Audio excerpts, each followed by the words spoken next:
You see, Cathy, you'll remember majority of us, in particular members of the ANC, we said we are going to pledge 100% support to government of national unity and its provincial government of provincial unity. So, but then this does not mean when a member of coalition start to misbehave, we'll keep quiet.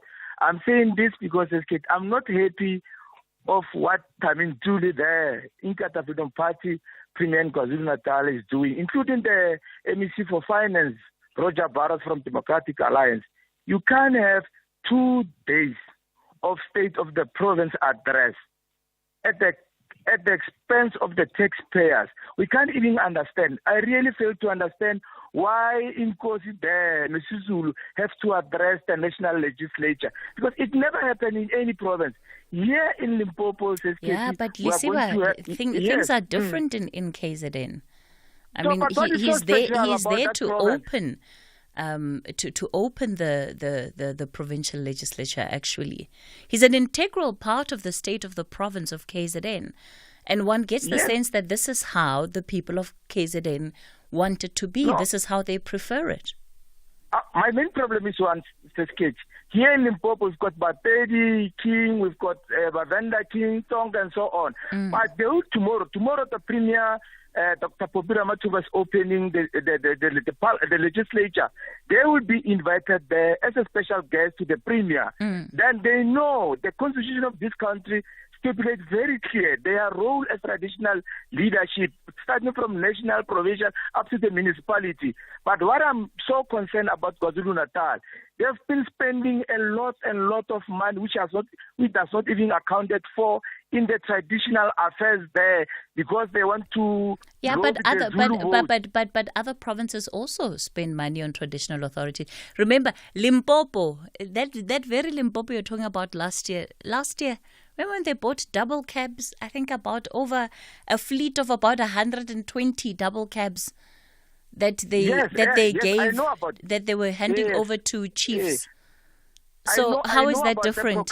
How is that different? The difference is this one is not a wasteful expenditure. This one is a fruitless and wasteful expenditure, because having 2 days of State of the Province address, you are going to spend more than what the other provinces are spending. While in KwaZulu-Natal, you realize, Katie, we had a problem of natural disasters there. Look, let's first find out if they actually would be spending significantly more than other provinces. 1.6 million rand was budgeted for that event for 1 day, but because they're having 2 days, it's going to be closer to 2 million rand, which the taxpayers in KwaZulu-Natal, not only in KwaZulu-Natal, nationally, because the main problem, the National Treasury, you remember last year, they were blaming the president, they were blaming National Treasury that they does not send the money in KwaZulu-Natal for disaster and the riot in July. And the people of South Africa, we are so concerned that we can't have KwaZulu-Natal spending a lot of National Treasury budget in terms of intergovernmental spheres, whereas other provinces are struggling. Let them begin to use their money accordingly and understand the other provinces. We need that money. So this year we're not going to do as they say. The money that will go to KwaZulu-Natal must be equal to the money that will go to Limpopo, Mpumalanga, Northwest, and other provinces. All right, Lisiba, let's leave it there. Lisiba out in Kgobokwani. Look, I don't think it'll ever be the same, because there are formulas that the National Treasury uses for those provincial allocations. But you're right, if there is wasteful expenditure, then that has to be nipped in the bud. But the reality is that a lot of provinces have special funding for tribal authorities. That is the reality. Everyone is just as important as you are. Stop gender-based violence. Treat others the way you want to be treated. No one deserves any form of violence. Report gender-based violence. Contact Lifeline South Africa toll-free number on your mobile phone. Call or WhatsApp 0800 150 150. That's 0800 150 150. Lifeline South Africa. Mental and emotional health for all. This is an SABC supported initiative. Okay. So what do we have here? A new dub telenovela on S3? The last one was absolutely amazing. So let's see what this one's about. Paloma, a seamstress and single mother, receives the wrong test results and finds out that she only has 6 months to live. Interesting. She decides to live her best life and do things that she never had the courage to do. Understandable. Paloma unexpectedly finds love from a stranger she slept with. I see. She finds out that she received the wrong results and decides to meet the man who actually has 6 months to live? Wait, what? And right there, I know I'm hooked. Channel your inner drama with Bomb Successful, A Life Worth Living. Weekdays at 4:30 p.m. only on S3. Open up.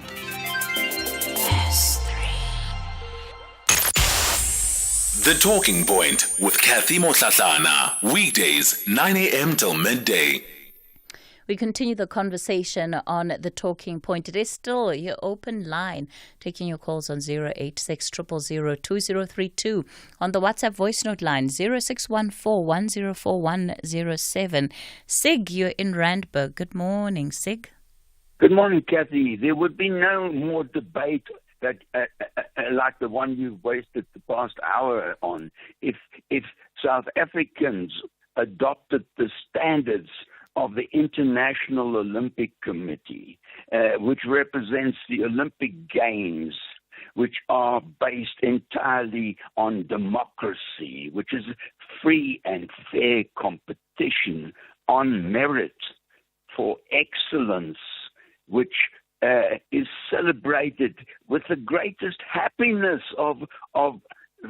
after the efforts displayed by these fantastic athletes. And this happiness could be the human race's happiness as well. And the IOC has standards which would make it unnecessary to debate who is a South African. It's a question of simply who complies with the standards of democracy, like the IOC, like the Olympic Games, which no longer have Russia in there and Belarus and Putin's other comrades who. And because they excluded themselves because they don't live up to the standards of anti-doping. They even brought we, South Africa, we even had a crooked South African athletics head here called Leonard Schwene, who brought a sex changer to South Africa from East Germany, a Dr. Eckhard Acker. Forget the name, but although you can find him on the internet, Eckhard Arbeit was his name, and I wonder what kind of sex changing he did in South Africa, because we never heard the end of it.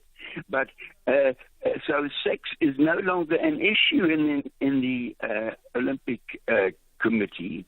They have judo between men and women intersexually, and they got rid of racial discrimination with Jesse Owens, a black athlete who humiliated Adolf Hitler, the racist German dictator, Okay. and dictatorship of the kind that even creates wars, like against all human rights, like Vladimir Putin. Okay. Of course, they are incompatible with the Olympic standards. Thanks All a right, lot. Sig out in Randburg. He says if we have democracy as a benchmark, then it'll be much easier for us to make such decisions. So anybody who's a lover of democracy, then, according to Zig, should qualify as South African. Colin, you're in Cape Town. Good morning. Good morning, Cathy. Why do you sound so down today, Colin? It's what I hear on the news, what I hear. I wake up in the morning, 6 o'clock, and I listen to corruption. I listen to the poor rabbit farm, 140 million disappeared there. So this racist story, the schools. You know, I was listening to your guest, Terry Oakley. I always listen to her. And she also mentioned that at the newspapers mustn't, she hopes they don't blow everything out of proportion like this, you know what I mean? And which they did. Because since last week, I put on your radio station, I never switched off. It's a whole day from morning till night. But I'm getting a bit tired now of this show, Ashraf Garda, every hour, 3 o'clock, 4 o'clock, 5 o'clock, 6 o'clock. It's just talked about this whole week about the school, racism. And it's getting so monotonous now. But you don't hear of this EFF guy that wants the blood of Afrikaner. Now he comes, he apologizes, now it's out of context and this and that. That's the end of story. Julius Malema wants to take away the Afrikaans version of the anthem and this and that. There's also racism there, man. And you don't hear about it for a whole week like you hear school children which aren't even grown up yet doing wrong things, but it gets blown out of proportion. Yeah. Yeah, but now, Cathy, another point, Cathy, quickly. Why don't they change the oath of office in Parliament? I've got a very good oath. Would you like to hear it? I so and so swear to fill up my deep pockets and promise to get jobs for my family and friends, tenders, contracts, and give them a better life. So help me, comrades. They can rather say that in Parliament instead of giving the office of oath, because they stealing. They go into Parliament and they swear with their hand in the air, but they stealing. So why don't they change that? Julius Malema wants to change Afrikaans, take out this Afrikaans anthem and this and that. This one is telling, I want Afrikaans blood. Hey, this EFF, that's hatred, that's racism also, man. Okay. And our leaders are also to blame for what's going on. All right, Thank Colin. You, Cathy. Bye. Let's leave it there. Yeah, ne? So tomorrow, we're going to have the Human Rights Commission on the show at 10 o'clock. Please tune in, because we're going to have one of the very smart commissioners that they have. Somebody that I respect so much, Prof. Madlingozi. He's going to join us at 10 o'clock. He's going to help to extrapolate some of these issues and make us make better sense of this moment that we're in as a country. It's 10 o'clock.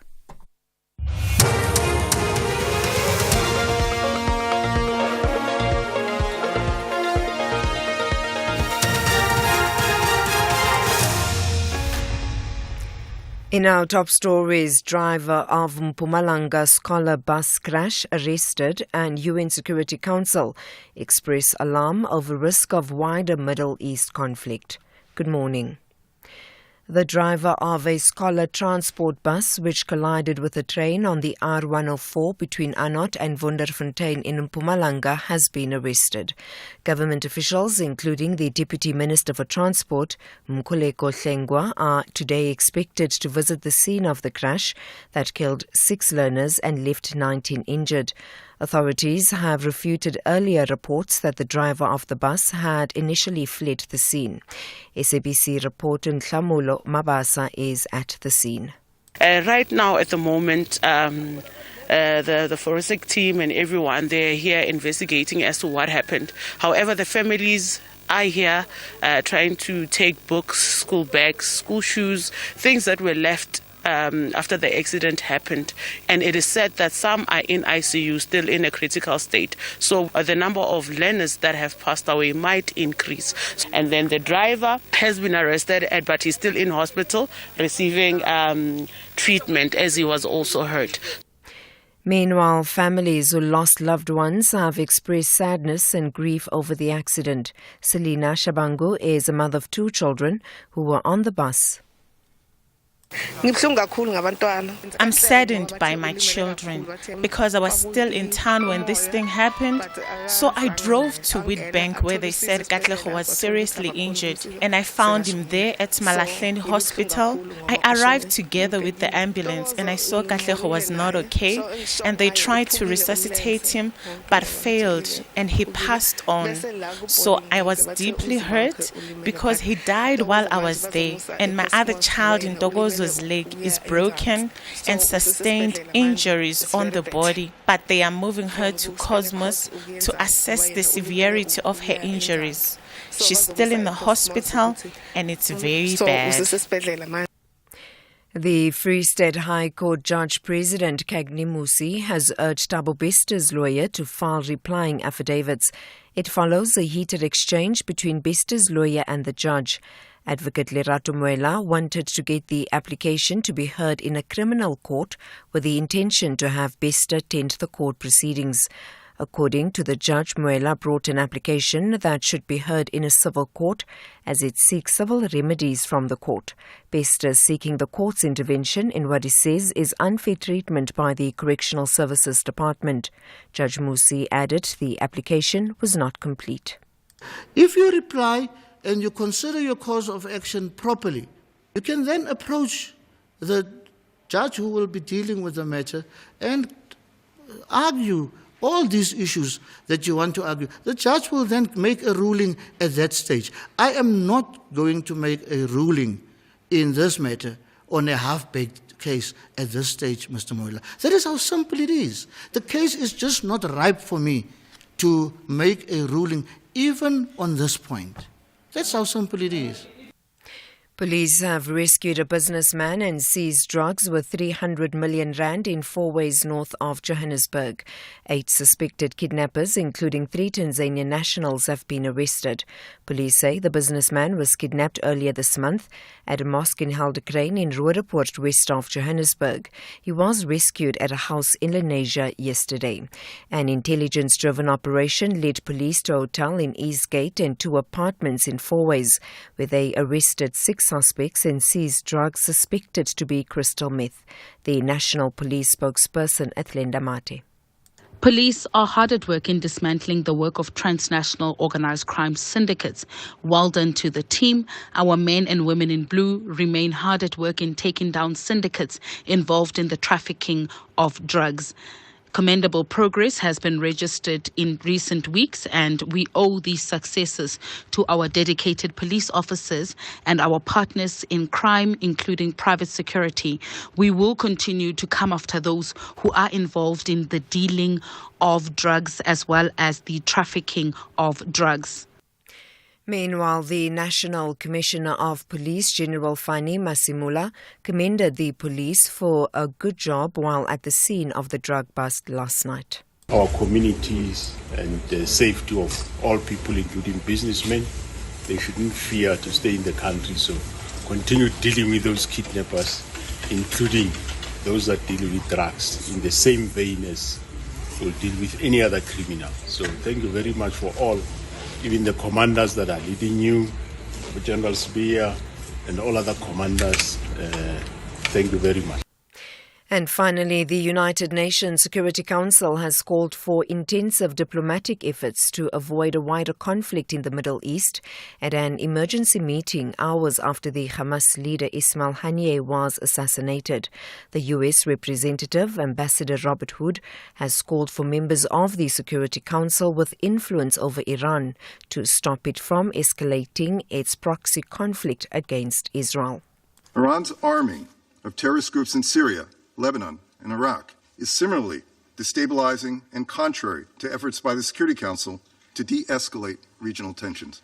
Iran must abide by the Council's resolutions. And failing that, the Security Council must consider additional measures to enforce its resolutions to hold Iran accountable and address repeated actions by its terrorist proxies and partners that threaten regional peace and security. Recapping the top story, the driver of a scholar transport bus which collided with a train on the R104 in Mpumalanga has been arrested. Authorities have refuted earlier reports that the driver of the bus had fled the scene. For SAFM News, I am Anne Musa. Do great solutions start with good conversation? SAFM, leading the conversations that move us. The world's best cooking show is finally here. MasterChef South Africa Season 5. You'll meet 20 talented home cooks from around Mzansi, noma uphumaphi, and no matter your favorite dish, see if the chefs can handle the heat in the kitchen in a race to be crowned MasterChef South Africa. Every Saturday, 7:30 p.m. only on S3 Channel 193. MasterChef South Africa, the world's best cooking show, proudly sponsored by Pick n Pay. SA Schools football comes alive on the 9th and 10th of August 2024 at Sarawak Park, Wits University for the SA Schools National Championship from 9 a.m. daily. The best under-15 boys and girls representing their province's school teams will battle it out to try and be selected into the under-15 schools national team. Bring your family and camp chairs to support your provincial under-15 team. If you're not in Gauteng, catch the games on SABC Sport on DTT Channel 4 and SABC Plus. For more details, visit safa.net. SABC Sport. For the love of the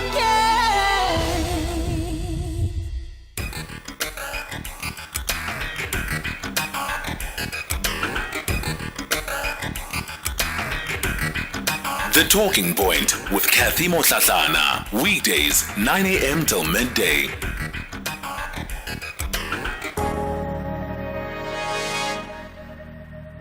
Nine after 10 o'clock, welcome to the second hour of The Talking Point. It is a Thursday this morning, so within this hour we're going to be looking at Municipal Watch, and we're going back to a municipality that we featured in April this year, the Amaqunukwebo, Kwebe rather, traditional community in the Eastern Cape under the Raymond Mhlaba local municipality. We'll be following up just on what the status of service delivery is since we had them on the show, and we had officials making commitments, right, to change things and to do better when it comes to the delivery of services. Before we get into it, your WhatsApp voice notes from the open line. Let's have the conversation. WhatsApp voice notes on 0614 104 107. Morning, this is Cathy. I hear black people discriminating and diminishing other black people who are Africans. Not because they were born in Africa, but Africa was born within them. So my question is, when they are busy discriminating against other Africans, questioning them whether they are South Africans or not, who nationalized white people to be South Africans? Thank you. Good morning, Cathy and SAFM listeners. Cathy, what I don't understand here is like there is so much crowd and the cry of being known as South African. Everybody is like clinging, wanting to be a South African. What is this thing about wanting to be a South African? Do we look down at who we are from other countries? It's Lucy from South Africa. Thank you. Bye-bye. Let's also not conveniently misinterpret that South Africa belongs to all who live in it, because that was based on the fact that as black South Africans, we are not regarded as citizens. That was the context. Now to use that as a way of saying South Africa belongs to all who live in it, whether you, whatever nationality, and you come and live in South Africa. There was a context of using that statement, and unfortunately it has been misinterpreted and it was never clarified.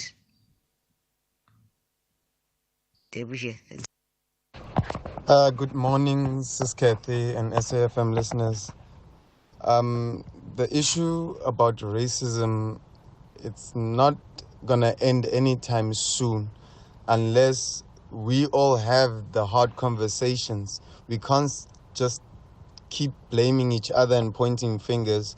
We have to have the hard conversations. How do we solve this? What is the way forward? We do see it, and how do we move on forward as a people? Stop pointing fingers to everyone. Lawrence in Cape Town. Thanks. SAFM values your views. Be an active citizen. Well, on the 11th of April this year, we spoke about the Amaqunu-Kwebe, a traditional community, about the lack of service delivery in their area. They had felt that they were largely ignored by the local and provincial governments, and that critical services that they need, especially when it comes to road infrastructure, was simply not being administered. We, in that conversation, had various representatives from the Raymond Mhlaba local municipality and the Provincial Department of Transport. In that conversation, lots of commitments were made to the community about what will be done differently and how their concerns are going to be addressed. So before we get into our conversation today to find out what has happened since the 11th of April, I want to replay a portion of that conversation. First, you will hear Monde Manga from the Eastern Cape Transport Department, followed by Nomfundo Mpunza, a resident of the Amaqunu-Kwebe traditional community, and you'll hear the voice of Dr. Lulamile Hanabe, who's a senior manager strategy at the Raymond Mhlaba local municipality. We do interact with our stakeholders, and we had quite a number of sessions with that particular community. I think within the last financial year, 3 meetings were held between them and our MEC. And in the last visit with our MEC, there was a commitment that due to the condition of the road, at least something must be done, irrespective of the resource constraint in the department. And MEC committed to regravel 3 kilometers. However, we managed to actually regravel 5 kilometers. We understand the road is longer than that, but after regraveling that 5 kilometers, we ensure that the remaining number of kilometers are left in a condition that is at least trafficable and safe. I want to also confirm that, yes, after those engagements, the MEC took a decision that he will make available the new grader to the municipality. We've been told this story of the financial year, the budgets, and all that, and nothing happens. And our people are dying here. All right. People can't access clinics, can't access Grey Hospital in King. It's terrible.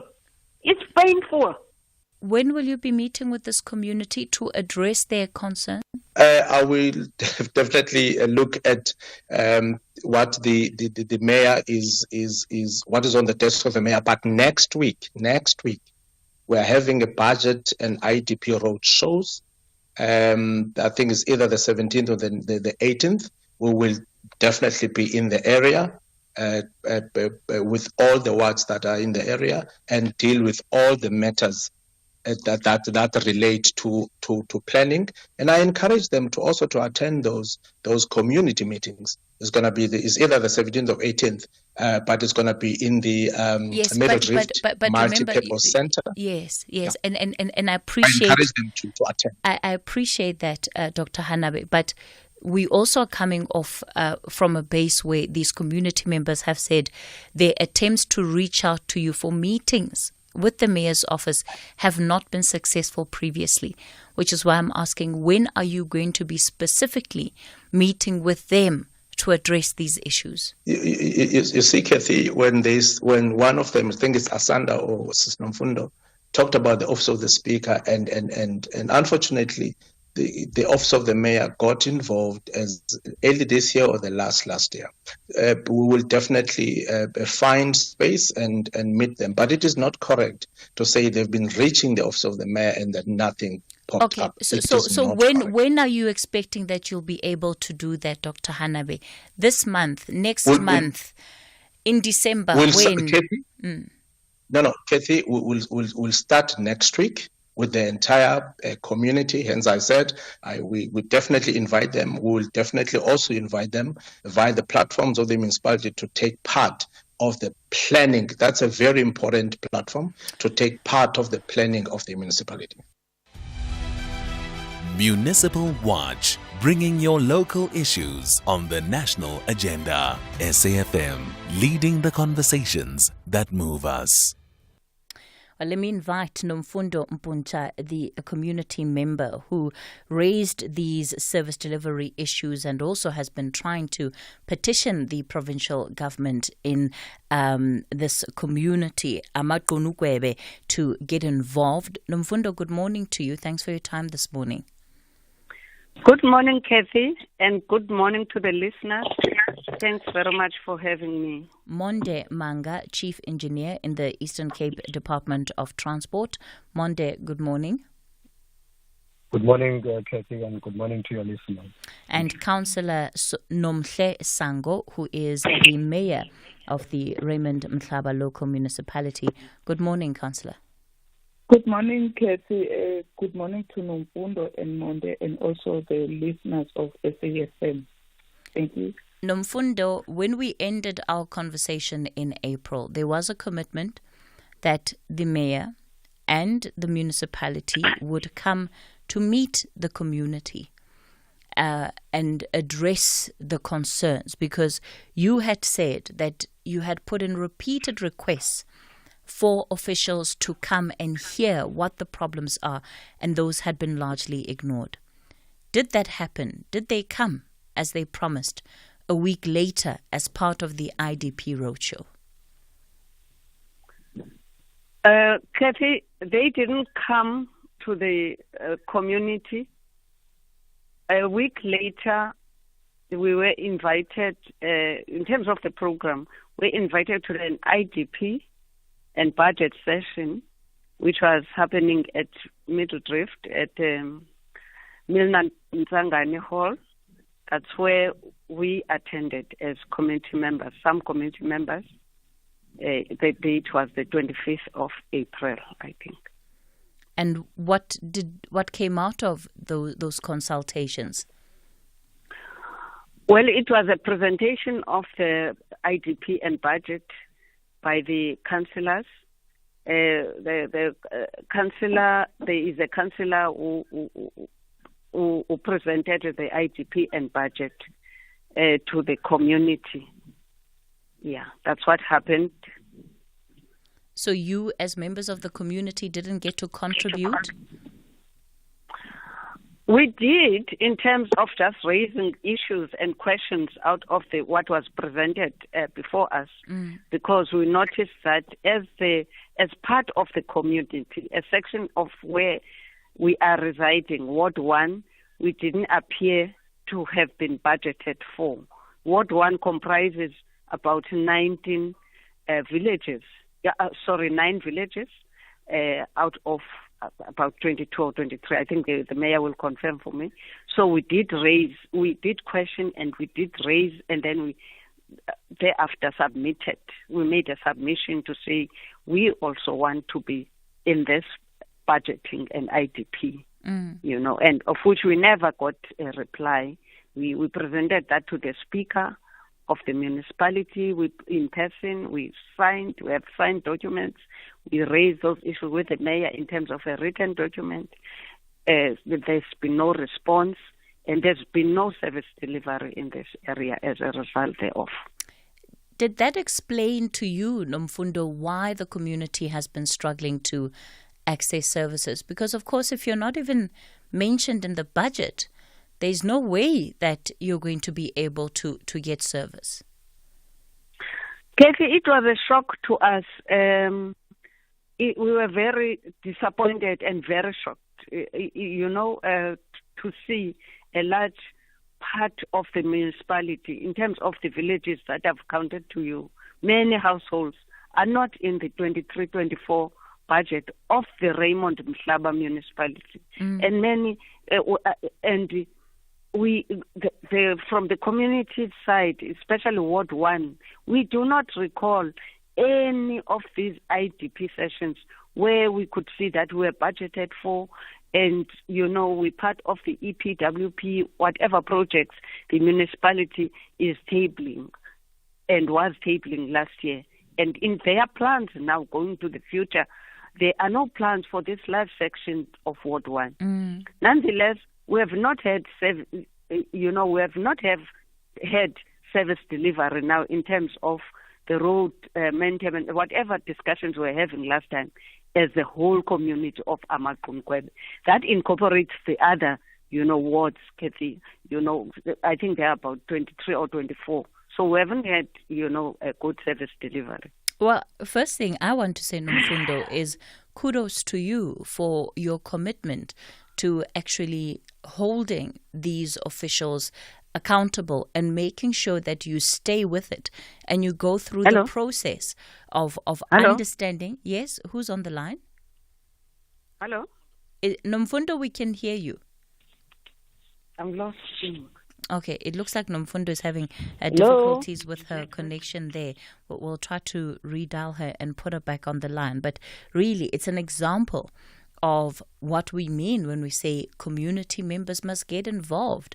Just an ordinary resident who is tired of not getting services and being sent from pillar to post. Monde, so the last time you were on the show, you had committed that a grader would be sent to this community so that the gravel road in particular that they were struggling with would get attention. Did that happen? Good day once again, Cathy. Yes, it did happen, Cathy. We provided through our MEC the grader to the municipality, and I can confirm that we are in possession of the activities that were performed by that grader. As I had said last time, that we did not put any conditions to the work that will be done by the grader. We said it will be responsible for the maintenance of both the provincial and the local municipal roads. And I can say now that indeed we have done work for both the municipality and the Department of Transport. Nomfundo, are your roads usable now, the gravel roads? Did the Transport Department do what it said it would do? The Transport Department, the municipality, as we were told, they did, just 2 internal roads inside a village, one village, Kamtoboa, 2 of them, and they were incomplete, just from the 3rd of April for a period of 2 weeks. That was before the elections, most. And then the arterial roads, where you access the roads that were raising, were not attended to. So the roads that you and you as the community had started trying to build that road and fix it with bricks and cement and all sorts of other things. Yeah, it's never been attended to. Monde? That road is still even today. It's very, very bad. It's rocky. Monde? It's potholed and it's not. It was never attended to. Okay, Monde, please come in. Yes, I don't want to interject while Mfundo is talking, hence I am waiting for her to stop. Cathy, when we provided the grader to the municipality, we said they will be responsible for the management and identification of the roads that need attention. Remember, as the department, we are responsible for maintaining the roads that belong to the department, but those roads are the roads that are within the municipality. And therefore, whatever we are doing, it is for the benefit of the municipality. So when we gave them the grader, we said we are making it available to yourselves, and you are better placed to prioritize the roads that we think are of importance in your area. So we do not really impose as to which roads must be prioritized. So hence I am telling you now that we gave it to them and they worked on some of the roads which we thought are important in the municipality. So, Monde, we had you on and we were specifically focusing on this issue of the community that is now trying to build its own road. in response to what the residents said, you, on behalf of the provincial department, committed to making available a grader that would assist the community from having to do what they had been doing. Now that hasn't happened. Surely it must be a problem for you as the transport department. Otherwise, what was the point of the commitment and the conversation that we had? If I can come in, Ms. Cathy. Look, Ms. Cathy, we are using the assets that belong to the state. And there is a way in which those assets are to be utilized. We don't use them willy-nilly. And there are platforms that are available for all of us to engage. So when I say we gave it to the municipality to prioritize, so it is, I would say, up to us to engage with those communities and see where do we think we should start with the blading program of this grader. And for your information, I said we are the Department of Transport responsible for provincially proclaimed roads, not for all the roads in the municipality. But the grader was made available without condition, and that is a step, I would say, in the right direction, in a sense that we are even going beyond our mandate as the department. But perhaps let me think. But the problem hasn't been fixed, Monde. So I know what you're saying. Your expectation is that the response will be, well, congratulations to the Department of Transport for actually going beyond its mandate, as you're saying, and availing a grader clearly to a community that needed it. But the point is that they still have that problem today. And I'm surprised that the approach of the department would be to say, here is a grader, but not actually deal with the reason why the grader was needed in the first place. Okay. Excuse me. Let me come in again. Prior to us making grader available, there was a session between the NEC and the community of Debenek, or that particular community. It was clearly stated there that we must do things according to the law. And the grader is not being given to the community. It is being given to another state entity, which is the municipality. But we understand that there are regular engagements between the municipality and the community. So we made it available in the spirit of knowing that there are good relations. People will communicate with their municipality and they will decide where the grader must be used. And now that you know that it was not used for what community members had raised at the time, what's your response to that? I will still implore the community members to engage further with the municipality. And I will not defend the municipality, but I can understand the pressure that they are having.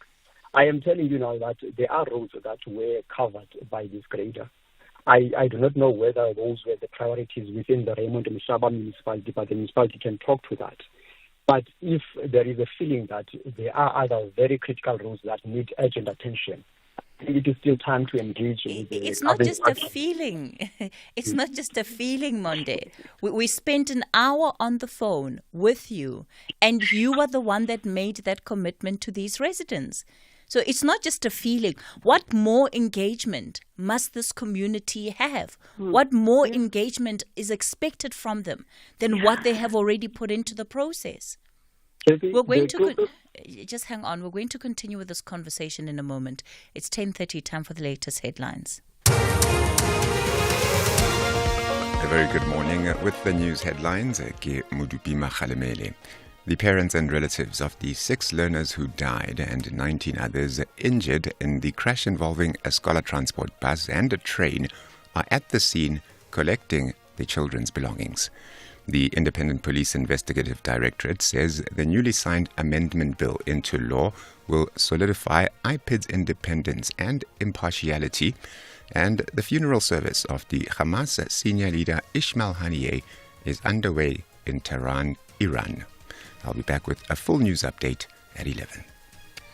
Taking a look at your markets this morning, the rand is currently trading at 18 rand 22 to the dollar, 23 rand 31 to the pound, and 19 rand 68 to the euro. Markets in Asia extended losses at the closing bell. The JC mostly red in mid-morning trade. Markets in Europe are mainly weaker this hour. Gold is trading at $2,442, platinum $972 per ounce. The price of Brent crude oil is at $81.64 a barrel. Okay, so what do we have here? A new dubbed telenovela on S3? The last one was absolutely amazing, so let's see what this one's about. Paloma, a seamstress and single mother, receives the wrong test results and finds out that she only has 6 months to live. Interesting. She decides to live her best life and do things that she never had the courage to do. Understandable. Paloma unexpectedly finds love from a stranger she slept with. I see. She finds out that she received the wrong results and decides to meet the man who actually has 6 months to live? Wait, what? And right there, I know I'm hooked. Channel your inner drama with Bomb Successful, a life worth living. Weekdays at 4:30 p.m. only on S3. Open up. S3. Divas in Concert, a monumental event, a captivating celebration featuring Simpiwe Dana, Thandiswa Mazwai, and Makazi. Hosted by the ever-charismatic RPC. Join us on the 10th of August from 10 a.m. until 6 p.m. at Max Park Sports Complex. Tickets are available now at Web Tickets. For a chance to win tickets, follow the Star newspaper at _news on Twitter. In August, we celebrate our amazing women farmers who nourish and clothe our nation. Farmers and researchers and academia can work closely. Catch Living Land on Sundays at 11 a.m. on SABC2.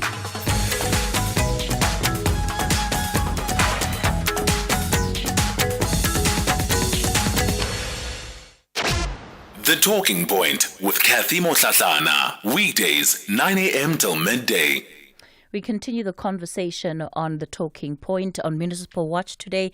We're still focusing on the Amaqonukwebe traditional community and complaints of service delivery there. So we've heard so far an update around the gravelling of roads, and that has not taken place as was committed to, at least not in line with what residents had asked for at the time that we had them on the show. Councillor Nomhle Sango is a mayor at the Raymond Mhlaba municipality. Good morning again, and perhaps let's get your response as the municipality to all of this. How do you explain a ward that has not been budgeted for? How do you explain why it is that even to date this community still does not have a decent gravel road, not even a tarred road, a gravel road? They can't get around because there's simply no roads. Okay, thank you, Cathy. Good morning again.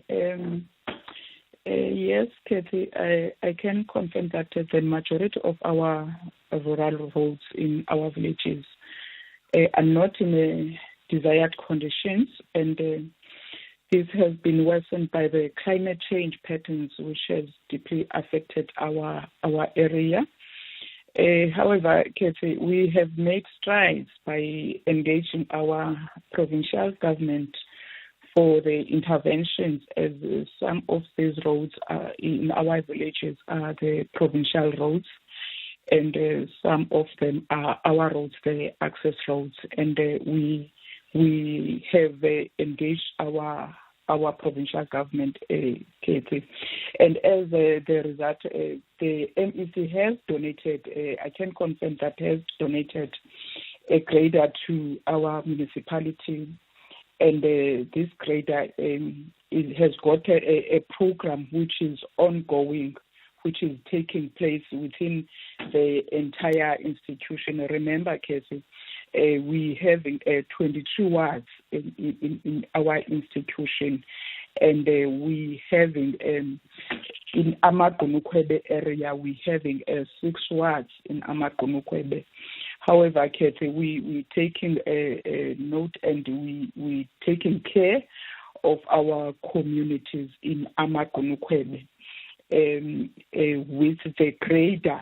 I didn't want to interject, Cathy, maybe questioning something to her, because with the grader we were donated by the MEC.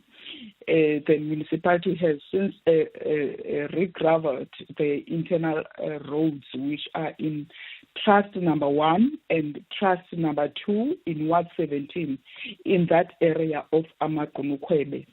And also we have since re-gravelled the internal streets in Digitigana village, which is in Ward 13 in Amagunukwebe. And also, Kate, we have also re-gravelled the internal streets at Saki village, the Mbizana village, and the Gwenya village, which are also in the area of Amagunukwebe in Ward 14. And we have bladed internal streets at Guguletu in Ward 16, also in that area, Katie. However, Katie, we have got the funding, we got it from our government, which is the disaster funding, so that we can improve the state of our roads in our municipality. Therefore, we made an equitable distribution for the road maintenance for the 19 wards, including those which are in that area of Amagunukwebe. I'm not talking now about this. I've talked about which were done by the grader we were donated with by the MEC. This area is starting from the period of March, Katie, up to the 30th of June. We had that program. I'm talking about the last financial year. That funding we were allocated with. We have done those 19 roads, including those roads in that area. And now, Katie, we have an additional funding again. We got to intervene on the roads infrastructure, and now we are at a stage where in the municipality we do the site handover to the contractors of Ward 1 in Kwakulile. Ward 1 in Kwakulile will be doing that road, and the regraveling of the internal streets in Ward 14, which is Saki B this time, and also again in Ward 1, Kamdobowa, will be doing internal streets in Kamdobowa cases. So we know and understand that this is not enough.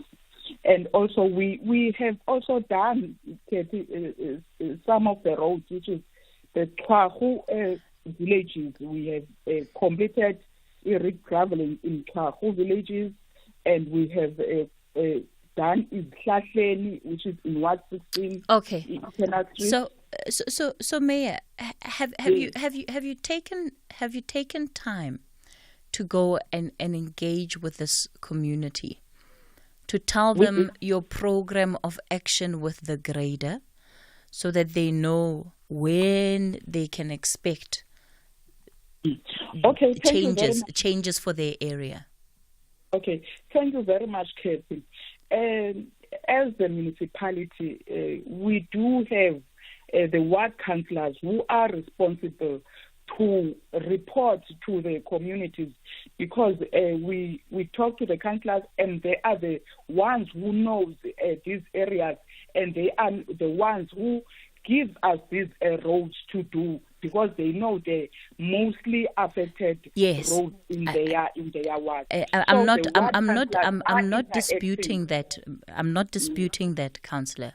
The point I'm making to you is that this particular community, felt that their councillor was not efficient in doing that, which is why they went directly to the office of the mayor. And when we had your senior manager, Dr. Hanabe, on, he made a commitment because he said it's the first time that the mayor's office is being made aware of the issue, and this is now something that your office will intentionally be following up on with this community.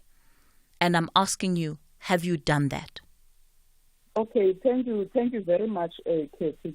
I think from that date you were talking with Mr. Hanabe, it was a very critical time for us because we were busy with the elections, and then now I have made the program to go and visit these communities so that I can engage them. I have already engaged individually, Cathy, because there are people who are calling me from that area, and then we engage each other individually. Well, what do you mean you were busy with elections? I did have an engagement with the community of Middle Drift. There were some community members who came to my office. It's not true that I didn't engage the community members Mayor, at that time. What do you mean that you were busy with the elections, so you didn't get a chance? Our program came. Our program during that time. It's a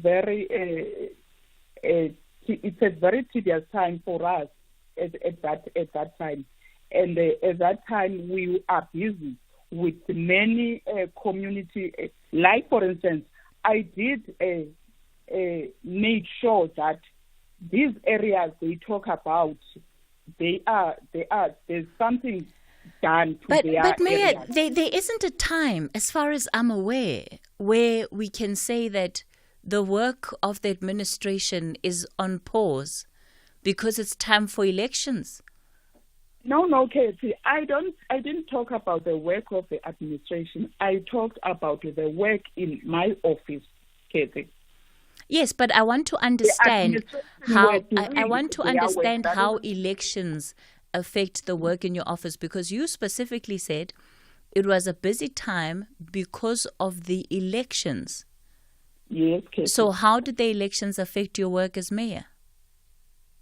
The elections, we were busy with the programs of the elections, Cathy. I have to. What tell is the you, program of the elections? The programs of the elections, we were busy with going to our meetings with some campaigning. Yes, attending meetings. Not only in the Raymond Club. So you were busy campaigning, and you didn't have time to do your actual job as mayor. Cathy, I'm saying to you, I done my job as the mayor, as I have already done those things they talked about. So I made sure that those roads they talked about are being taken care of, Cathy. Nomfundo? I was busy, Cathy, to tell you that even the streets in Exaten in Ward 17 were also completed, and the Kamdobowa in Ward 1, the regraveling of Kamdobowa and the regraveling in Nabasa. Okay, Mayor, the reality is that this is the update that you should be giving to these communities directly, especially where it's been clearly said that the councillors are ineffective and that they don't communicate, at least not as successfully as you would like them to with the community. But I guess they should understand, because you were busy, right? You were busy with elections and an elections program. So there was a delay in responding to their issues. Nomfundo, your response before I bring in some of our callers. Yes, I would like to respond and ask the mayor, just to... We sent letters, after the 25th of April meeting, their IDP and budget meeting at Bonakale Nzangani Hall. We sent a written communication to the mayor's office addressed to the mayor to say we are not in the budget, which is her work. We understand it was electioneering, they were campaigning, and we had to write that, and we presented it physically, and they stamped it at the Speaker's office asking about service delivery issues. Because previously, on the 4th of April, the department, the MEC, and the mayor who is here today, they were there at Tabicha, and they were presenting the community with a new grader. And they fled after the meeting with it. We never saw it again, and the roads have been like this. We understand they were engaged in political work for the ANC. They were campaigning. But the issue of service delivery doesn't look at political, campaigns and all that. People are still suffering. Roads are still in that condition. Okay. The internal roads that she is talking about, in particular, Kamdobo, is only 2 streets, if I may put it like that. It's not more than 5, 8 meters. That's what I'm talking about, and they gravel that internally. The road that takes you to the R63 and the road that takes you to the, to the R63, the arterial road, that has not been attended to. Okay. Let me bring in... So that's my issue for now. Thank All you. right. Let me bring in Mr. Pindile Kiliko. Good morning, sir. Good morning, Cathy. Yes, I understand you are a resident. Is it in the Raymond Mhlaba municipality? Yes, Cathy. All right. Hello? You can go ahead with your contribution, sir. Okay. Good morning to you and listeners at home. I'm the one who's living in Ward 1 under Councillor Nonkoliso. The problem there, the councillor doesn't communicate with the community. If you hear that a gentleman saying, or the mayor saying that they are going to do the road to Kulile, he take all things to Kulile. She doesn't communicate even with the ward committee. She do whatever she wants to do. Our roads are in a bad state. She doesn't care about that. We are not included in the budget. That is for 2024-25. When we attended that IDP and budget hearing in Middle, she was not there. And then I asked the question, why is she not there? And then those officials, they took it as normal because she doesn't go to the meeting. And then she doesn't have our money. Yes, I hear you, Mr. Kiliko. She created faction. She has some ward committee, and then others, she doesn't care about them. And then even in the community, divided the community. You see? Yeah. Okay. We in that problem. Okay, Mr. And Kiliko. then now we want to know now why our ward doesn't appear on the budget in IDP. Okay. You see? All right, let's pause it there. I'm going to take Vuyani. Eklesi. Good morning, Vuyani. Morning, Sis Cathy. Good. Sis Cathy, I'm joining on this discussion. And unfortunately feel very emotional on this issue. Because as Military Farmers Association, we tried almost a year to speak with the mayor. The mayor in front of you, he started mid-term.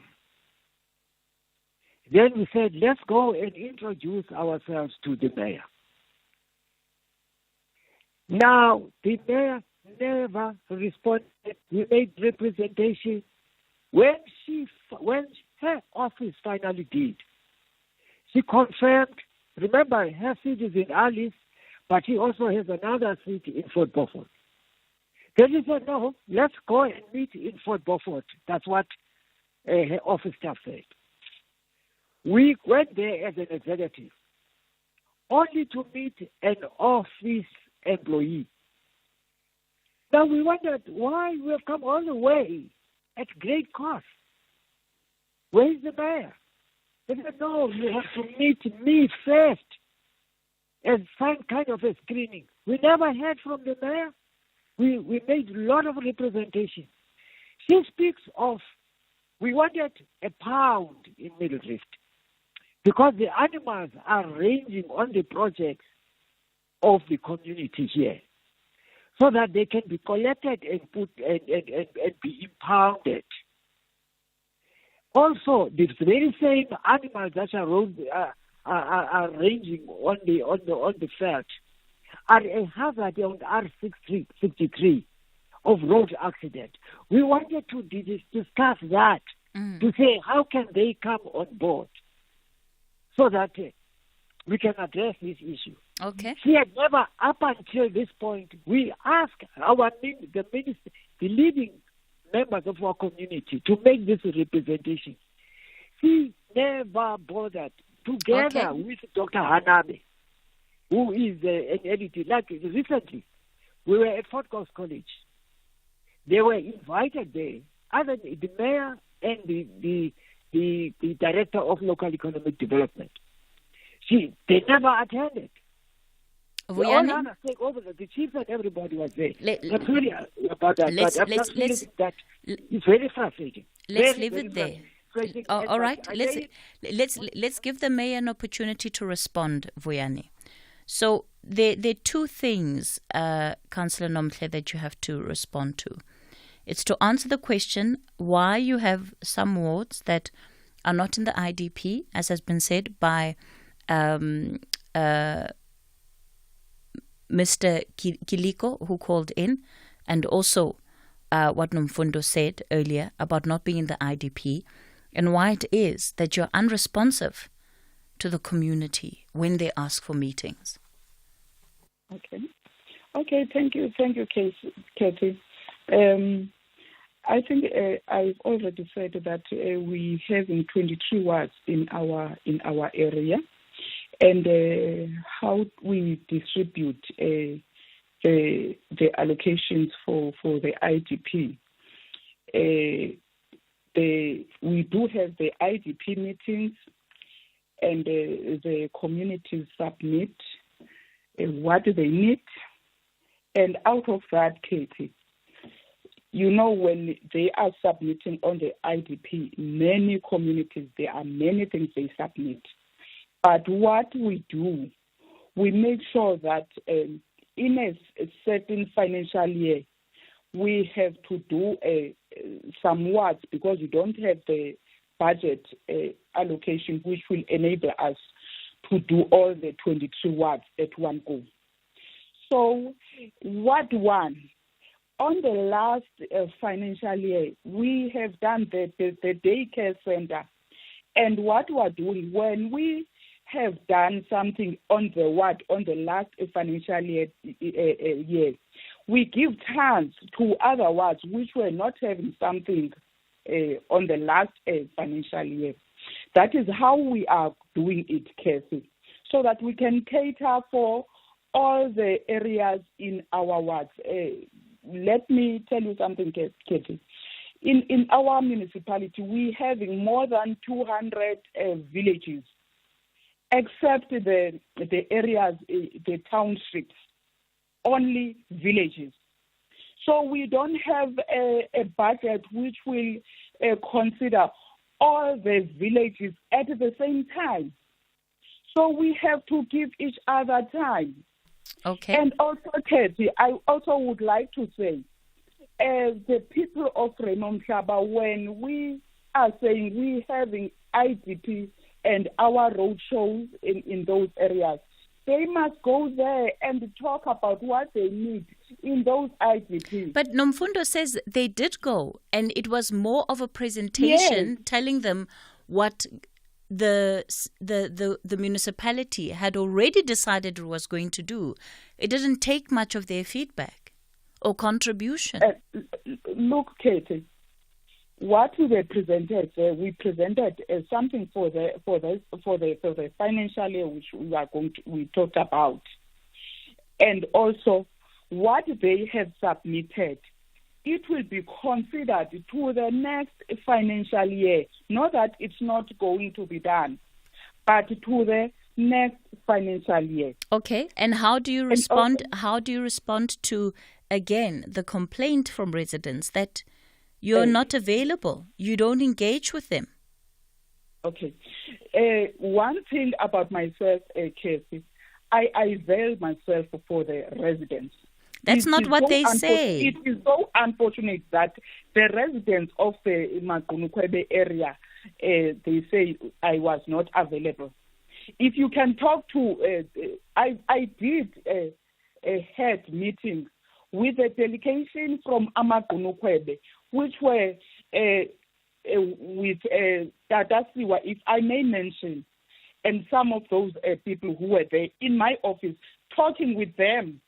And as a result of that, we came to a point that we invited the MEC to the meeting. I invited them to come in that meeting with the MEC. Okay, so let's end it off with me asking you a simple question, right? Because part of the reason why this conversation started in the first place was due to the complaints that we received and the pictures that we saw of community members that were trying to build a road in Ward 1. When are they going to have their road? When, according to your plan, will they have their road?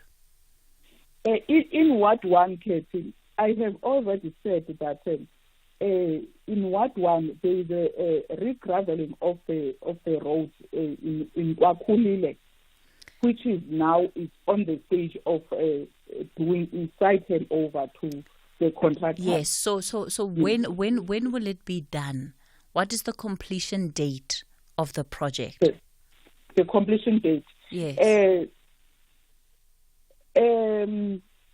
I cannot say now when will be the completion date. But you're already handing over. We are going What's to the plan? do the site handover next week, Katie. Yes, but by the time that you do a site handover, it means that there's a plan. You've already worked on timelines.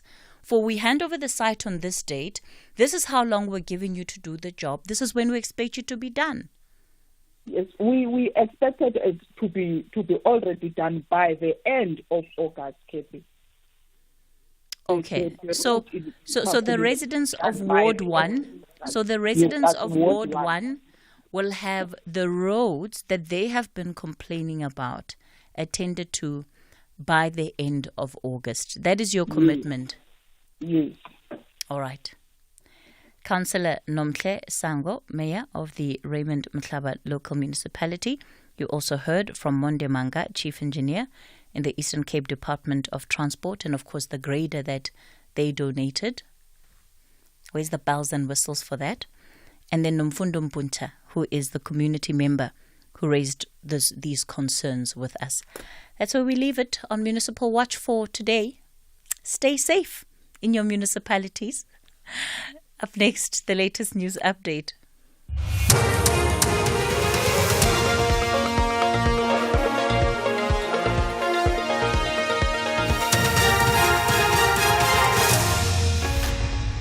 Thanks, Cathy. The top stories this hour: relatives at the scene of the horrific Mpumalanga crash and Haniye's funeral underway in Iran.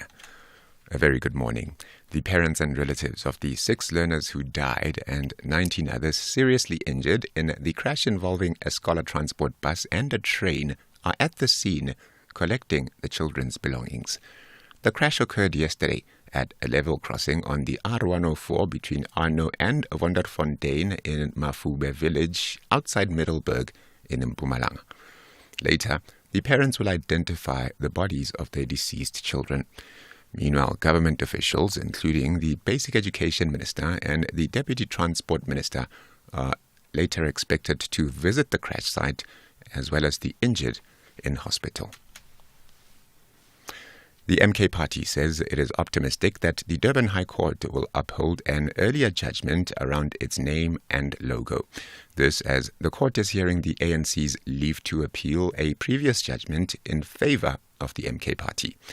In April, on infringement in terms of the Trademarks Act, the court was not convinced that the use of the name and logo by the MK Party would confuse or deceive voters.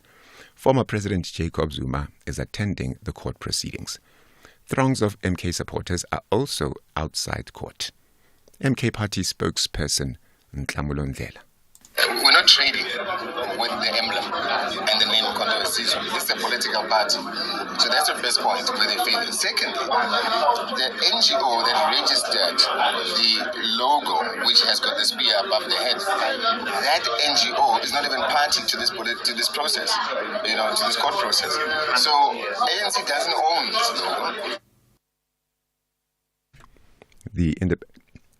The Independent Police Investigative Directorate says that the newly signed amendment bill into law will solidify IPID's independence and impartiality.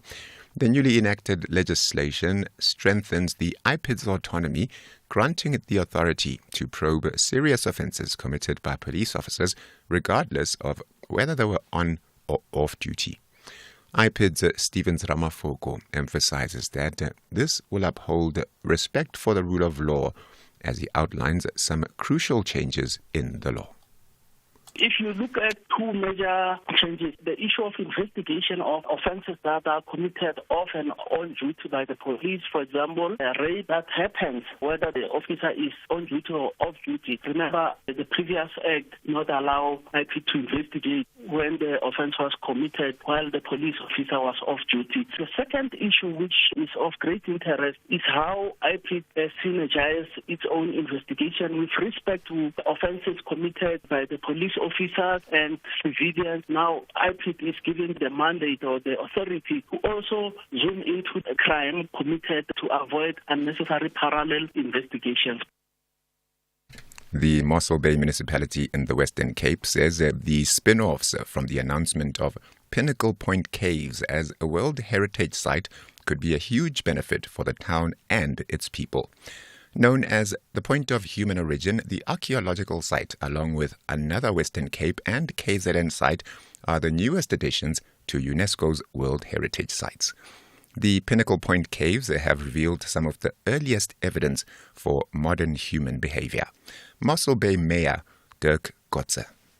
World Heritage status for Mossel Bay's Pinnacle Point Caves will stimulate the economy, create jobs, help position Mossel Bay as the place where cultures meet, where we learn from each other, and attract academics interested in learning more about the origins of human culture. We're excited to share these historic sites with the rest of the world. And the funeral service of the Hamas senior leader Ismail Haniyeh is underway in Tehran, Iran. Haniyeh was assassinated in the Iranian capital yesterday. The Tabatsotezi reports. The Iranian Supreme Leader Ali Khamenei led funeral prayers for Haniyeh. He was assassinated while attending the inauguration of the Iranian president. In a statement, the Hamas says Haniyeh's body will be buried in Doha after the symbolic funeral, although the strike on Haniyeh was widely assumed to have been carried out by Israel. Prime Minister Benjamin Netanyahu's government made no claim of responsibility. Fears are mounting that his killing will escalate tension in the Middle East and derail peace talks aimed at ending the conflict. SABC News. The top story at 11 o'clock, the parents and relatives of the 6 learners who died and 19 others seriously injured in the crash involving a scholar transport bus and a train are at the scene collecting the children's belongings. For SAFM News, Kemudupi Makhalemed. Who says talking never solves anything? SAFM, leading the conversations that move us. The Serengeti, located on the northern part of Tanzania, bordering Kenya on the north and Ngorongoro in the south. Home to the African Big Five and millions of zebras, birds and other predators. Serengeti 2 returns to the unspoiled corner of the Serengeti for more animal drama. There's humor, heartbreak, and nail-biting tension as new characters move in and familiar faces continue their stories. Channel your inner adventurer with Serengeti 2, Sundays at 6 p.m. only on S3. Open up. Attention ladies, join us on Saturday, August 17th, 2024 for the Star Choices Yours Women's Day event at Altitude Fourways, a day dedicated to empowerment, inspiration and transformation. Engage with dynamic speakers, attend interactive conversations and connect with amazing women just like you. The event will be hosted by the fabulous Unatingai.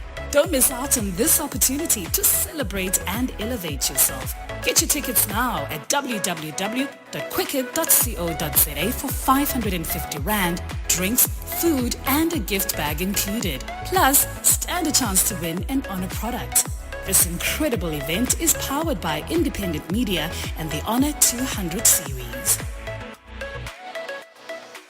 Witness the global battle of great athletes from South Africa and from all over the world in the Olympic Games Paris 2024. From the heart-pounding races on the track to the graceful routines on the gymnastics floor, each event promises to deliver moments of sheer brilliance and sporting excellence.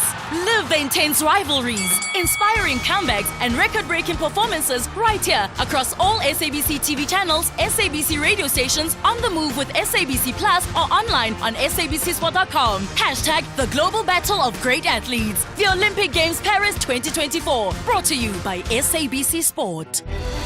For the love of the game. SAFM is celebrating its 88th birthday, and what better way to celebrate than with you, our loyal listener. We will be giving away 8,800 to 10 lucky listeners during the month of August. To stand a chance of winning, stay tuned to SAFM and SMS the keyword SAFM88 followed by your name to 41391 and listen to the station throughout the day where you could be selected as a winner. SMSs are charged at R1.50 per SMS. Free SMSs and SMS bundles do not apply.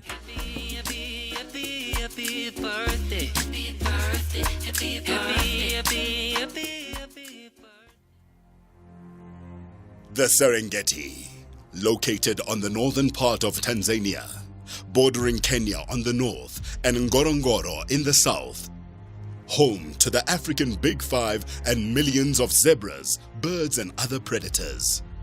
Serengeti 2 returns to the unspoiled corner of the Serengeti for more animal drama. There's humor, heartbreak and nail-biting tension as new characters move in and familiar faces continue their stories. Channel your inner adventurer with Serengeti 2, Sundays at 6 p.m. only on S3. Open up. The incredible story is written by the classical performance of a magnificent Olympian. Josiah Tugwani painted Atlanta in the colors of Africa Bora. He took center stage and rounded off a memorable Olympics in style. Tugwani emerged victorious in a 124-man battlefield from 79 countries to claim gold in just 3 seconds. Every countryman wants a medallion. Ezekiel Sibeng delivered silver in the men's 800 meters. Marianne Kriel joined the podium with a collection of bronze in the women's 100-meter backstroke. Magical moments of the Olympics. Brought to you by SABC Sport, proud broadcaster of the Olympic Games Paris 2024. For the love of the game.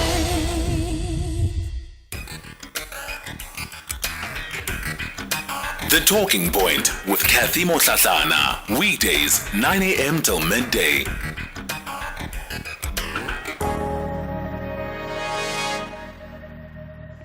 Good morning, Cathy. Cathy, ask the mayor there, is it people first, services first, or party first? because I don't really understand. Now, what she means is that when they are electioning for their party, the ANC, the services to our people must be at a standstill. Haibo. Thank you. It's Martina here. Cathy, I doubt very much that mayor even have a matric certificate, that one. It's a waste of time. She can't even answer the question. What were you busy with? She can't answer that one. She's ducking and diving. These people who are in office, man. No man from Brixton. Cathy, that mayor, she is lying to you. You can go. You'll call her after 2 months. She'll come with another story again. Those people, they can lie. Politicians, I'm telling you. Cathy, mina what I would say, abantu bas Eastern Cape, wherever they are, they should stop voting for the ANC. Bayadlala ngabantu laba bantu. Hayi, but bond. That's all I can say. Hayi, who? Nina? Hayi, between these people. Money, Siskate, let me tell you the honest fact.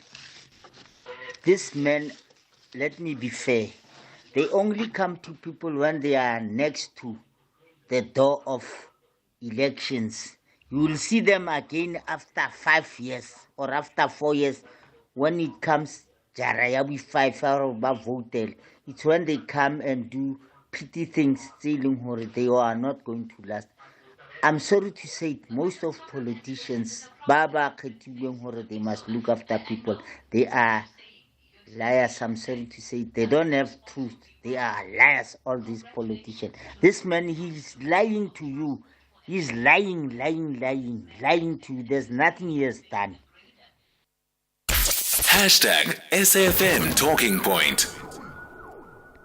All right, so that was just some of your WhatsApp voice notes responding to the Municipal Watch conversation we had in the 10 o'clock hour.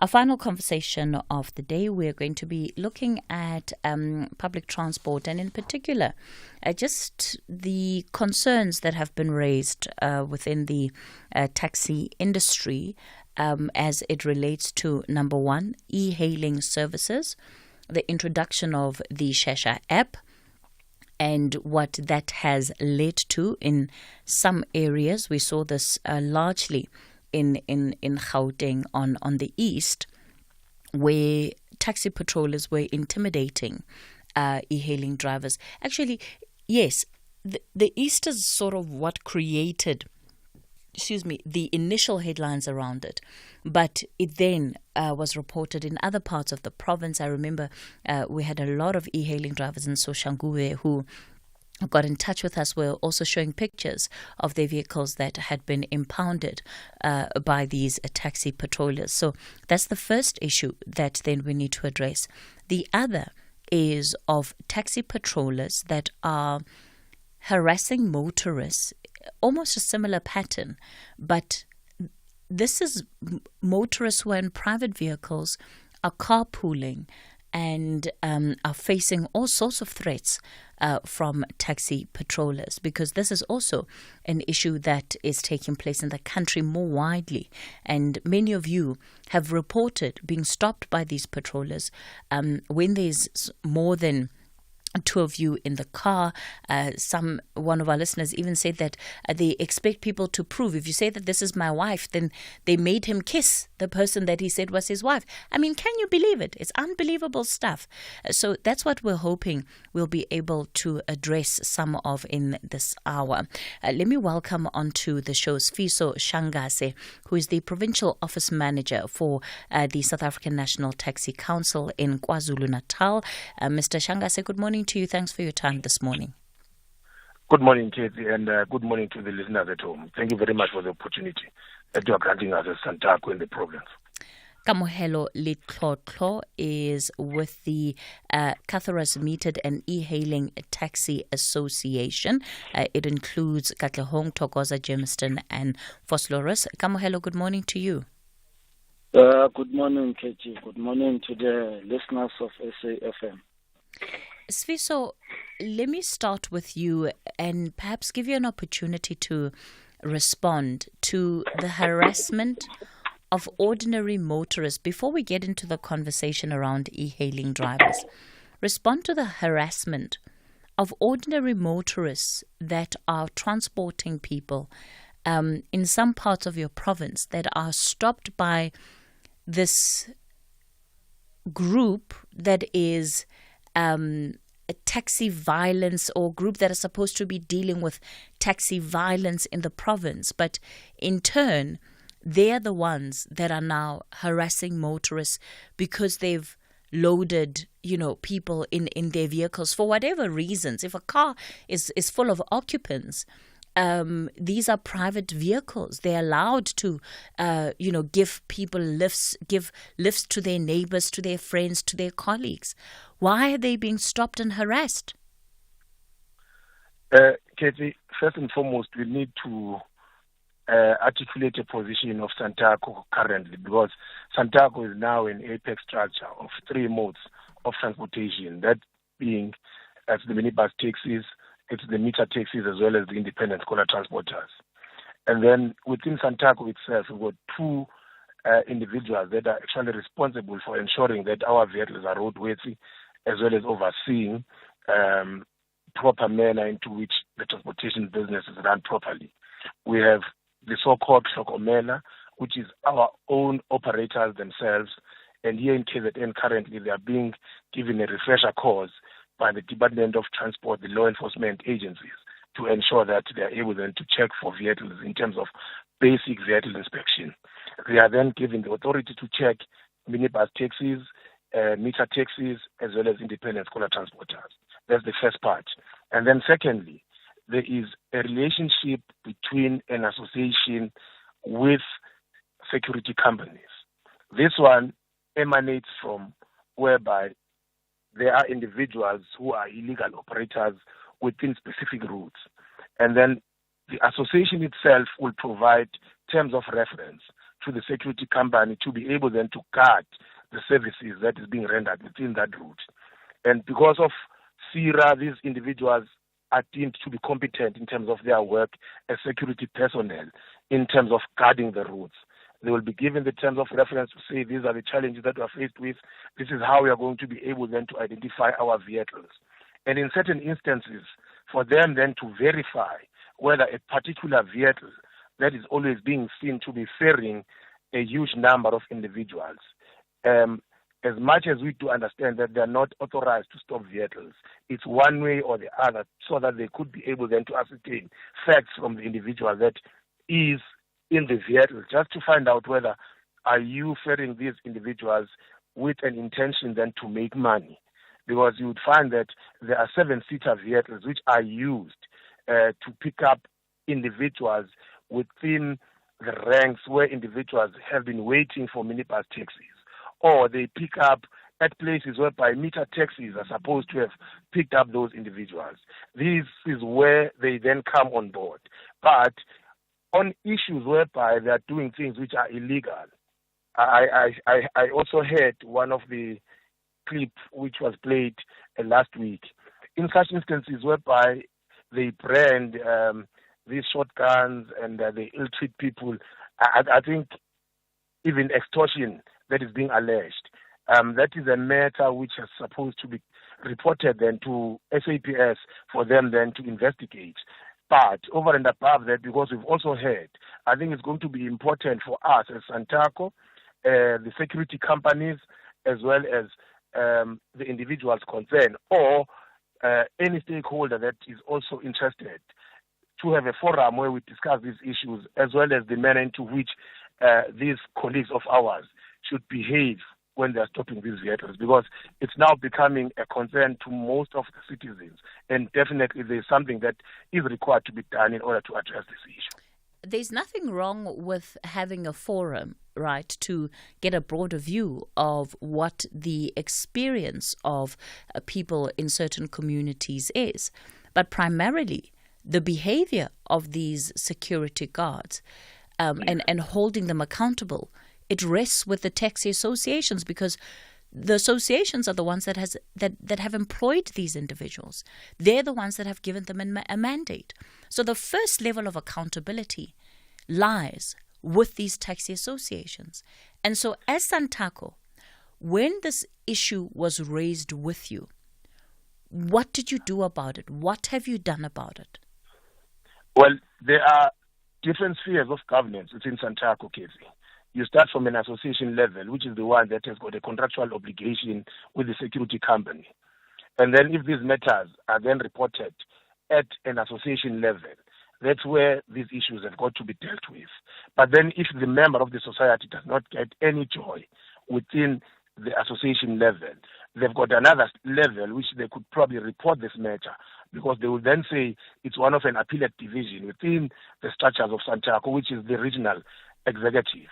And then if they're failing to get joy within that regional executive, they should come to our offices at a provincial level, whereby we will then engage with our constituents to find out there is this problem, what it is that you have done, because these people are actually employed by you, you have a contract, what are the terms of reference, and then these people who are security personnel will have to report to us in terms of how do they then perform their responsibilities and duties, because they are sick from SIRA with an intent that they understand what it is that they are required to do, yes. So Sfiso, your expectation is that the motorist who has been harassed on the way to work or on the way back home, that this motorist must find the association that is operating in that area, must find an individual that represents the association, and then must report this directly to the association and must follow up with the association.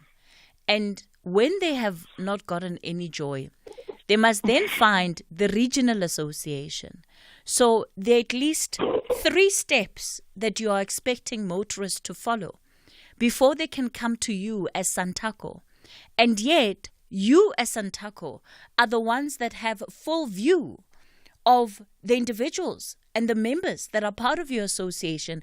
You have a direct line with those associations. But you're expecting that members of the public must be the ones that do the running around and to hold their taxi alliances accountable, whereas you, as the broad association, has contact with these individuals. Cathy, I was giving you the lines of command. But if a member, because we've got offices all over, it doesn't mean that they are going to be seeking for an individual. The offices have been made for members of the community to be able then to access at any given time, which is why then I'm saying for them, because our head office, for them then, if they tend to find that they're having a challenge at Mkanyagud, we have offices at Mkanyagud. There is no need for them then to come to us to Maritzburg.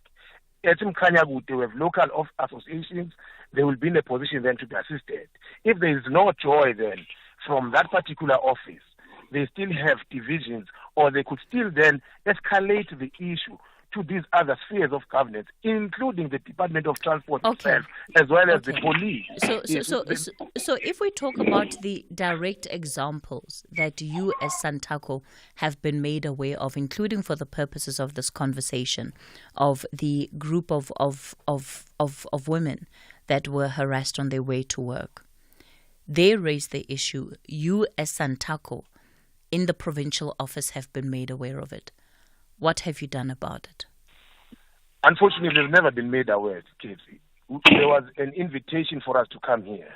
And that is when I had thought probably one would have the particulars of these ladies. And then we'll be in a position then to follow up. Because when you talk of Mkungundlovu, there are about 41 associations. Then we need to find out which route and which association is then involved in this incident. And from there, then we could then be able then to ascertain, because we need now to have a one-on-one with the association leadership and then find out what are the terms of reference in terms of the company that is operating there.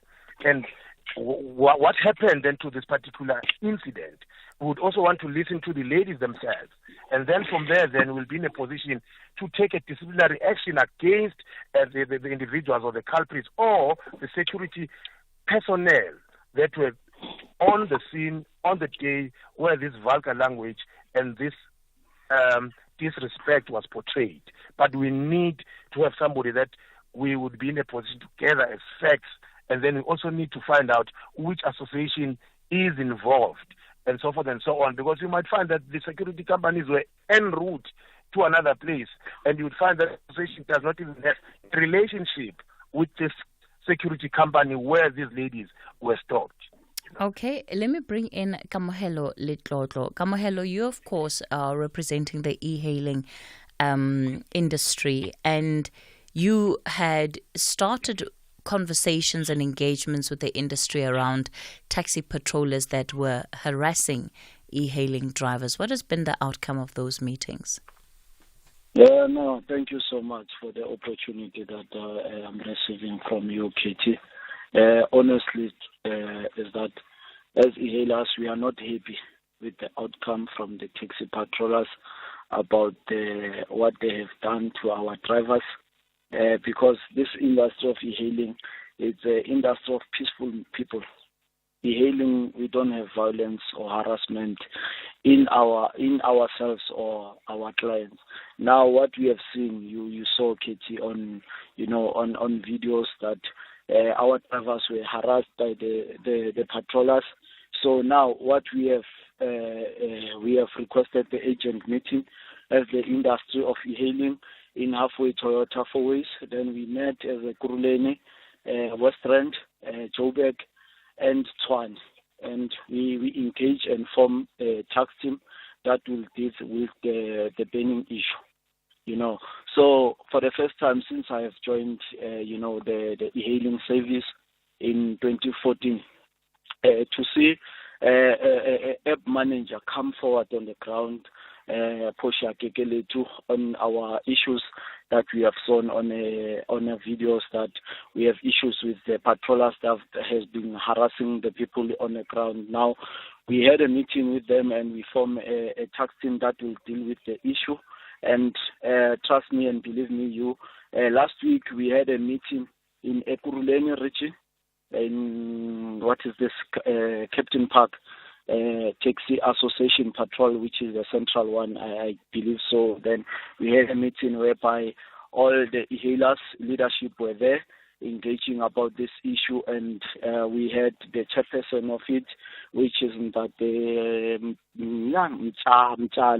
Sbeko, Mapahwe, and so on, Zulu. We engaged, and even the project manager of Shesha has indicated that the Shesha is there, is live, is active, but now they mustn't harass e-hailing drivers, So we raised all the grievances from the drivers, that what we saw, we are not happy as the e-hailers, and what we have received from what, like right now, Shesha was supposed to be dealing with the marketing. That's what we want, We engaged with them, we consulted, we went to the drivers as much as we are willing, even now as e-hailers.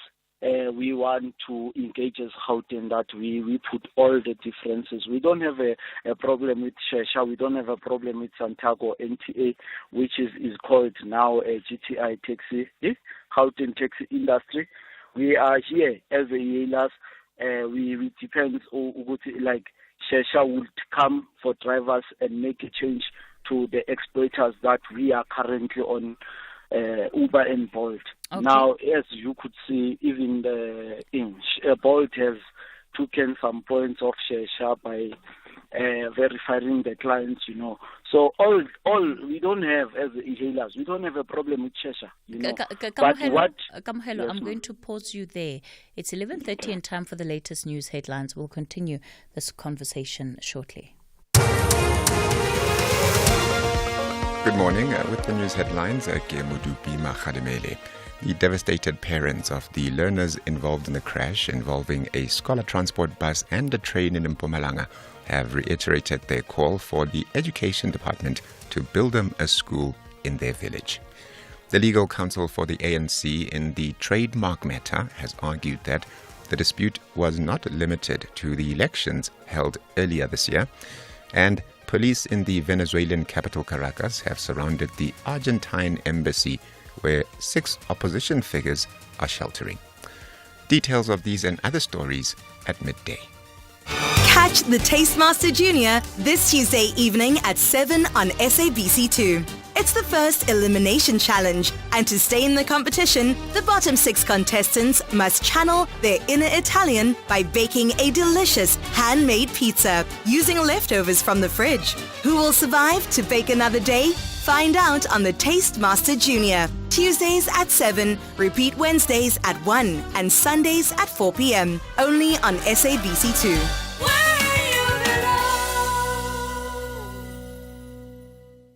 Mzansi Africa's beautiful game is back. Reigning champions Ezimnyama Ngenkani want to do it again, but they must conquer their battle against Kevin Hunt and his troops. However, Matsatsansa Bidori have a massive plan to march to the semi-final. This is the MTN 8 quarter-final. Wafa Wafa. Orlando Pirates versus SuperSport United. This Saturday, 3 August at 5:30 p.m. Live on SABC1 and SABC radio stations. Also available on SABC Plus and SABCSport.com. # We Love It Here. Proudly brought to you by SABC Sport. For the love of the game. Everyone is just as important as you are. Stop gender-based violence. Treat others the way you want to be treated. No one deserves any form of violence. Report gender-based violence. Contact Lifeline South Africa toll-free number on your mobile phone. Call or WhatsApp 0800 150 150. That's 0800 150 150. Lifeline South Africa. Mental and emotional health for all. This is an SABC supported initiative. Mzansi Africa's beautiful game is back. Reigning champions Ezimnyama Ngenkani want to do it again, but they must conquer their battle against Kevin Hunt and his troops. However, Matsatsansa Bidori have a massive plan to march to the semi-final. This is the MTN 8 quarter-final. Wafa Wafa. Orlando Pirates versus SuperSport United. This Saturday, 3 August at 5:30 p.m. Live on SABC1 and SABC radio stations. Also available on SABC Plus and SABCSport.com.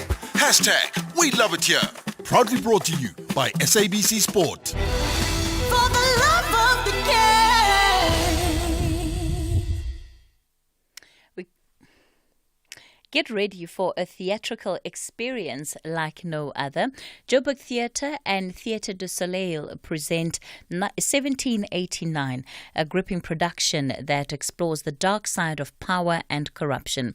Directed by Phyllis Klotz and Small Ndaba, with Joel Zuma at the helm of musical direction, this play will leave you on the edge of your seat. Don't miss this critically acclaimed sensation by securing your tickets now at www.joburgtheatre.com. The Talking Point with Cathy Mohlahlana. Weekdays, 9 a.m. till midday.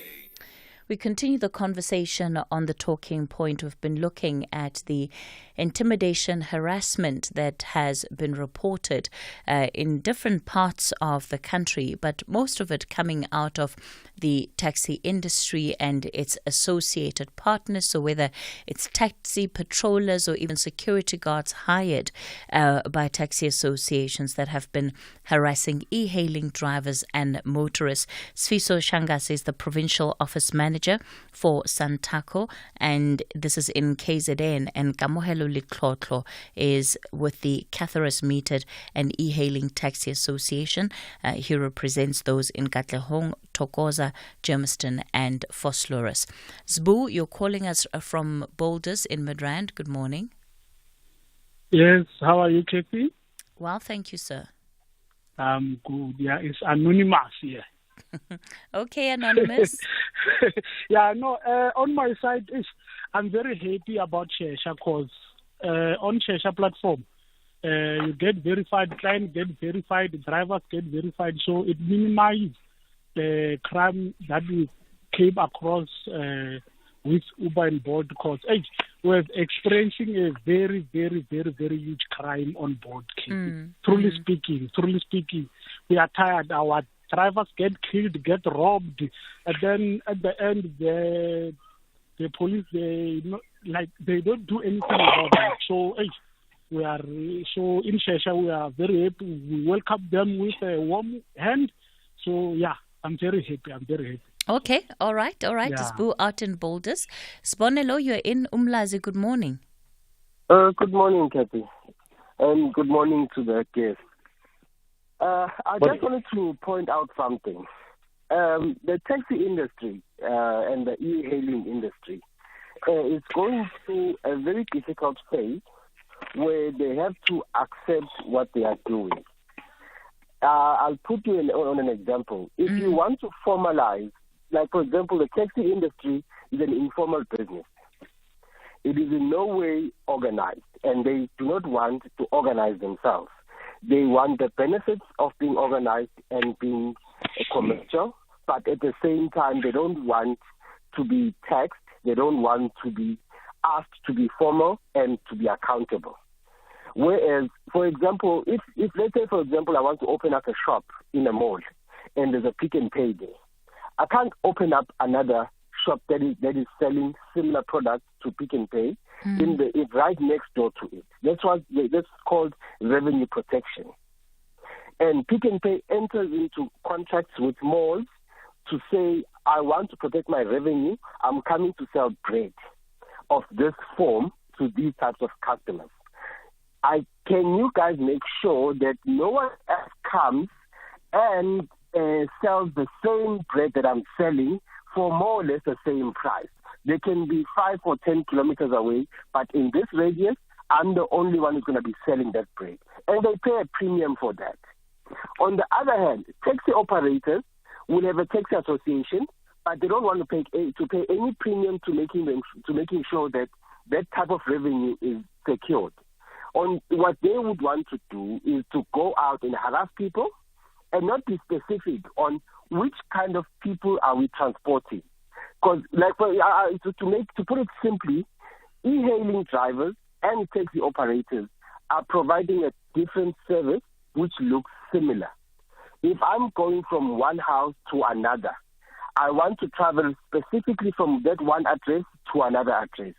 A taxi, on the other hand, a minibus taxi, doesn't do that. It moves people from one stop to another, which means at 7 o'clock they close their work. E-hailing drivers travel 24 hours. Now they want to say we want to protect our revenue from these people. And a minibus taxi would cost you half of what an e-hailing costs.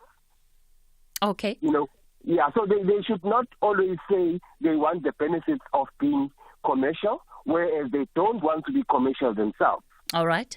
Anonymous, we'll leave it there. Anonymous is out apologies for that. That's Bonelo out in Umlazi. Thanks for that contribution. So, maybe let's try and take a couple of WhatsApp voice notes. All right. So this is still another caller in Anonymous in Captain Park. Apologies. Anonymous in Captain Park, good morning. Good morning, Cathy. How are you? I'm well, thank you. I'm well, thank you. I'd also like to greet the gentlemen who are also on air.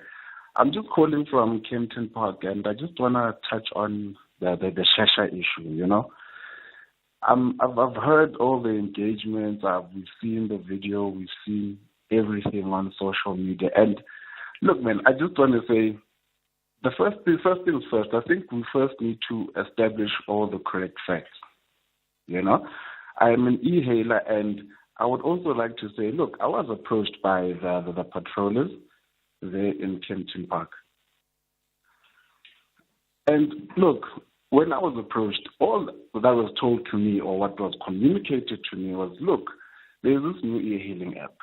It's called Ishesha, and you need to go and do a vehicle inspection and go register, but they will tell you more about it at the inspection site. So we were escorted there, me and a couple of my colleagues, and when we got there, look, there were the champions of Ishesha, there was the GTI, and they gave us a very informative information about Ishesha, and we understood that, guys, this thing is for us, because for the first time, we see a situation where someone thought of an idea which is South African and which is going to benefit us.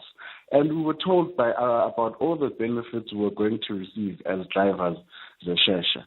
So my point is, let's first be informed before we conclude that Shasha is violent, and Shasha is this, Shasha is that. Because what we also fail to realize as drivers is that Shasha, Santaco, e-hailing service, GTI, all these bodies are different and separate entities. And all we're doing now is just forming a working relationship where the goal is to uphakamisa umnotho wase-South Africa, bafethu. So let's not be ignorant. Let's not fall into the trap of the propaganda machine. Yeah, look, because I think my understanding of it, Anonymous, was not that there was an issue with the app, but it was how some members of the industry, taxi industry in particular, were going about getting people to sign up for the app. That was the issue. And I can understand that, but can you also please just take it from me? Who was there when these people came? It was not violent. Cathy. It was not violent. All we were told to do is that, Bafethu, there's a new app. Go there, hear what they say. Anonymous, that was your experience. We wouldn't be having this conversation if other people didn't have a different experience to what you had. And okay, that's true. And not to discount what other people have gone through or to say it doesn't matter. We empathize as fellow drivers, we empathize with one another. But I think the point is, let's just be informative of it. Okay. This thing is here to benefit us. It's here to grow our economy. Let's engage Nalabantu Laba and let's be a part of your Lentolen. All right. Be a part of the process Anonymous. And all right, Anonymous out in Kempton Park. And I think it must be clear that the issue is not against the app. It's about the behavior that was carried out by some taxi operators or taxi patrollers who want e-hailing drivers to sign up for this app. There's been, I think, a very warm welcome by the industry for the Shasha app, because the e-hailing industry itself has complaints about your platforms such as Uber and Bolt that are currently dominant in the South African market. Sfiso, let me give you a chance to respond to what our callers have said before we wrap it up. No, it's a clear indication that members, some of the committee members are very much happy with this new Shasha that has been introduced. Even my brother over that side, you heard, Kate, that they've had a forum, which is what we've been always propagating, that there should be an engagement platform, which they are currently having, which is good, and we are fully supportive of that. And in these other areas where people have got complaints, these forums of this nature would be able then to resolve. But over and above that, a person has got his right to have a perception about the industry. There's a brother from Umlazi who talked about a restraint of trade and so forth and so on. And he's also alleging that we don't want to be commercialized. Well, that is his own perception, because as Santaco currently in the province of KwaZulu-Natal, we are corporatizing the industry. People are registering companies, and we are also diversifying. Probably that has never been communicated to him so that he would be able then to understand. But when it comes to restraint of trade, you can't, because of the service that you are rendering, because you have got to pick up human beings who are warm bodies to various destinations, and you cannot now restrict. But in terms of establishing more associations, we will never, or we are not going to have more associations in the province, because we think we have sufficient associations. And we've already conducted a feasibility study in conjunction with the Department of Transport to see if our routes are still making profits.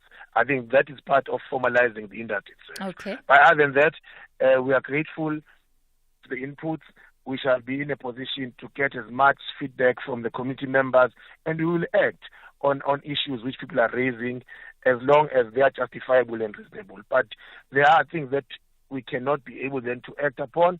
Then we'll encourage members of the society to go to law enforcement agencies for them then to be assisted. But thank you. Sfiso Shangase is the Provincial Office Manager for Santaco in KwaZulu-Natal. You also heard from Kamhelo Litlotlo, who is with the E-Hailing Association on the East Rand.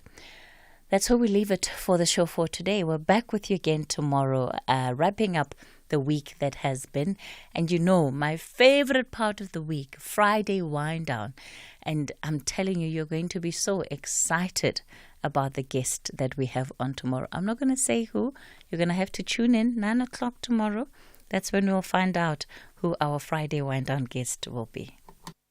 Explore the family drama and legacy of one of the most powerful royal families in South Africa, the Mukwebos. This is Mubango, 30 Years of Democracy, Season 1 and Season 2. See how it all began, from when a king suddenly dies, leaving behind 2 wives, one from a customary marriage and the other from a civil union, coming full circle to the coronation of one of his sons. Mubango Season 1 and Season 2, Monday to Friday, 9 p.m. on SABC2. You belong.